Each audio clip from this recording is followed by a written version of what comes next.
तो सुनिए साहब, डोनाल्ड ट्रंप जो भारत को डेड इकोनॉमी का तमगा बांटते फिरते हैं, उनकी अपनी company the Trump organization Bharat में ऐसा धंधा चला रही है कि लगता है जैसे भारत कोई सोने की खदान हो। एक तरफ ट्रंप भारत को टैरिफ की धमकी देते हैं, रूस चीन से व्यापार पर नाक भों सिकोड़ते हैं, और दूसरी तरफ उनकी कंपनी भारत के रियल एस्टेट बाजार में चांदी काट रही है। यह है असली मेक अमेरिका ग्रेट का फॉर्मूला, जहां भारत को कोसो और उसकी जेब से करोड़ों निकालो।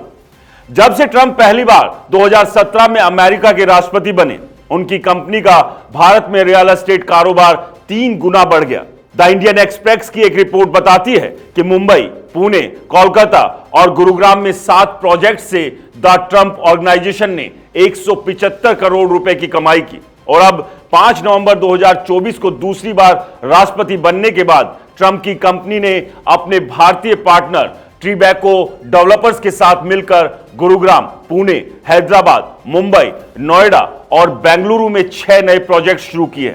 कुल 80 लाख स्क्वायर फीट जमीन पर यह प्रोजेक्ट्स खड़े हो रहे हैं, जिसमें से 3 पुणे, गुरुग्राम और हैदराबाद इसी साल शुरू हो चुके हैं। 2012 में ट्रंप ने भारत में पहला प्रोजेक्ट शुरू किया था। अब जब ये प्रोजेक्ट्स पूरे होंगे तो उनका रियल एस्टेट कारोबार 3 मिलियन से बढ़कर 11 मिलियन स्क्वायर फीट तक पहुंच जाएगा। ट्रिबैको डेवलपर्स के मुताबिक इन प्रोजेक्ट्स की कीमत कम से कम 15,000 करोड़ रुपए होगी, और ये सब तब जब ट्रंप भारत को मरी इकोनॉमी कहकर तंज कसते हैं।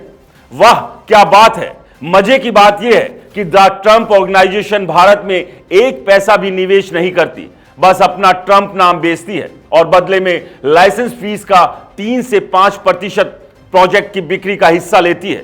यह प्रॉपर्टीज लग्जरी होती है और ट्रंप का नाम जुड़ते ही इनकी कीमतें आसमान छूती है, यानी बिना मेहनत किए भारत की मरी इकोनॉमी से मोटी कमाई।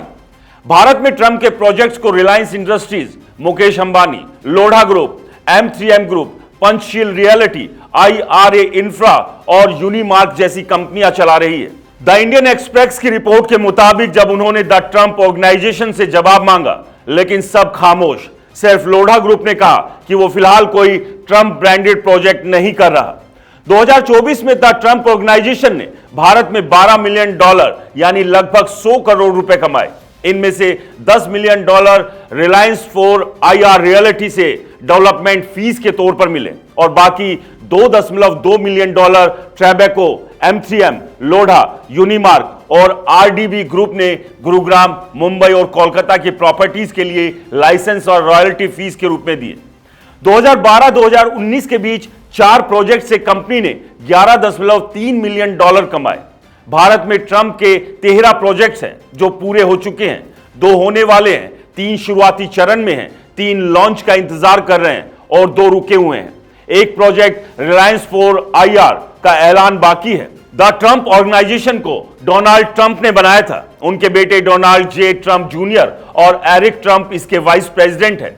2017 में राष्ट्रपति बनने के बाद ट्रंप ने मैनेजमेंट से इस्तीफा दे दिया, लेकिन एक ट्रस्ट के जरिए वो अब भी कंपनी के मालिक हैं और 2021 से इसके चेयरमैन हैं। 2024 में दूसरी बार राष्ट्रपति बनने के बाद उनकी कंपनी ने भारत में 4 नई कंपनियां शुरू की।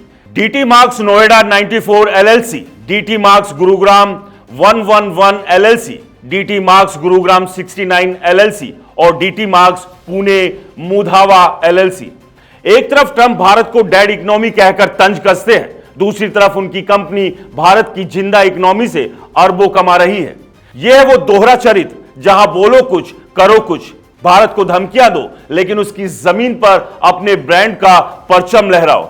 और हां, अगर ट्रंप की कंपनी को इतना ही फायदा हो रहा है तो सवाल यह है, क्या भारत वाकई में ही डेड इकोनॉमी है? भारत को मरी इकोनॉमी कहने वाली ट्रंप की कंपनी भारत में जिंदा मुनाफा कमा रही है। यह कैसा तमाशा है? तो ऐसे में सवाल यही है कि एक तरफ डोनाल्ड ट्रंप कुछ कहते हैं और दूसरी तरफ करते कुछ है। इस पर आपकी क्या राय है? हमें कमेंट्स कर जरूर बताएं। नमस्कार।